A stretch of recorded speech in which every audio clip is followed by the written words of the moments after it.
Hello everyone. It's been a while since the last video blog about my life here in the Stanton system, and because of that, I thought that a little recap may be in order. This is the Stanton system.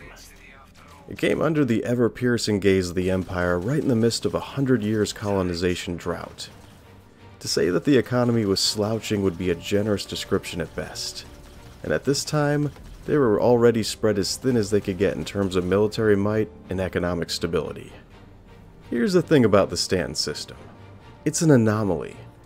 Generally speaking, it's rare to find even a single planet that's capable of sustaining life within a system, and Stanton has 4 massive super Earth-sized planets that are all located within the Goldilocks zone, and are all able to support life on a massive scale. It's a solar system that's literally too good to pass up and a major boon to anyone who finds it. Well, it is to huge superpowers like the Empire, but not so much to anyone else who finds it. By the time the Earth Empire had cast its attention upon Stanton, all 4 of these planets had already started to amass populations that numbered in the tens of thousands. All refugees and independent colonists, none of which wanted anything to do with the Empire. And after what you hear what they did next, you'll know why. The Empire, of course, cited eminent domain and rolled in with a Bengal carrier to turn every bit of the existing population of these planets out, and forcibly scatter them to the 4 winds. They then established a few underfunded military outposts, comm-arrays, and hubs in the Stanton area to secure their holdings, but could afford to do little else at the time. Eventually, rather than allowing the system to fall back into the hands of others, the UEE decided to sell the planets off to the 4 biggest megacorporations in the Empire. Namely Microtech, Hurston Dynamics, ArcCorp, and Crusader Industries.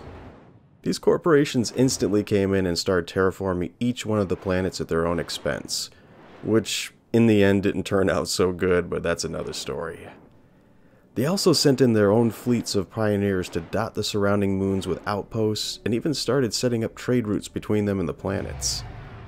All the UEE had to do was sit back and cash 4 planet-sized checks, then watch the corporations do all the developmental work for them. Now remember what I said before about the 4 planets worth of people that the Empire dispossessed when they reclaimed the Stanton system? Well, most of them had attempted to set up temporary colonies nearly everywhere they could, spreading out far and wide.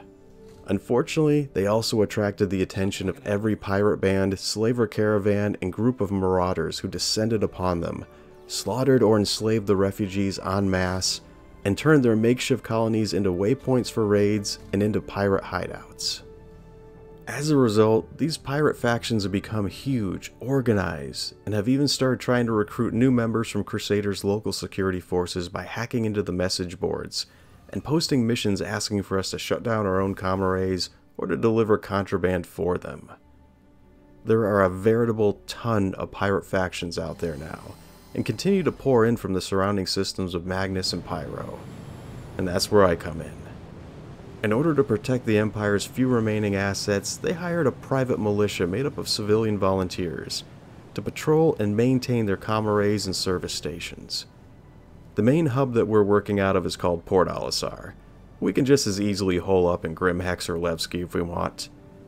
At first, our contract stipulated that we'd never have any more than 25 contractors out patrolling at any given time, mainly because the folks at Crusader were a bit skeptical about us at first, and would have preferred to have a military presence doing this job. But times are tough, and our military's spread out as thin as it is. Let's face it, it's time for the private sector to step up and do something ourselves about local security. Turns out that we've been so successful that they've decided to increase our numbers from 25 to 50 ships, and our patrol territory has been spread out to now include Grimhex, the planetoid Delamar, and all the outposts on Crusader's moons. We've even been cleared to run cargo between Crusader's stations and outposts if we want to make a little extra cash for ourselves. Talks are on the way about issuing mining rights to our little militia as well, which will include all of the areas in and around Crusader's moons, and there's even a growing need for salvagers to come in and help clean out the mess we keep making from blowing all these pirates up.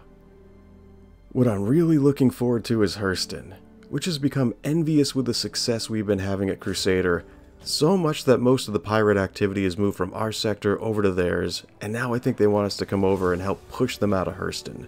So they'll go bother our corp, which in turn will most likely want us to come visit them next. The main appeal to this job is that I don't have a boss or even a rep that I have to answer to. I just wake up, look at what missions are available on the Moby Glass, and if I don't like them, I go have breakfast. Hell, it's always morning somewhere out there. I wait for something better to come along, or I go load up my ship with some goods and do a few cargo runs. Either way, life is good for me. Especially the part about not having some bloated ass bag of a boss to have to deal with. Well, I'm going to cut it here, but thanks for sticking around. If you want to come out to the Stanton system and join me, the Militia could always use your help. This is your Bob Rossian Mesmer of the Star Citizen branch of the Stanton system, signing off.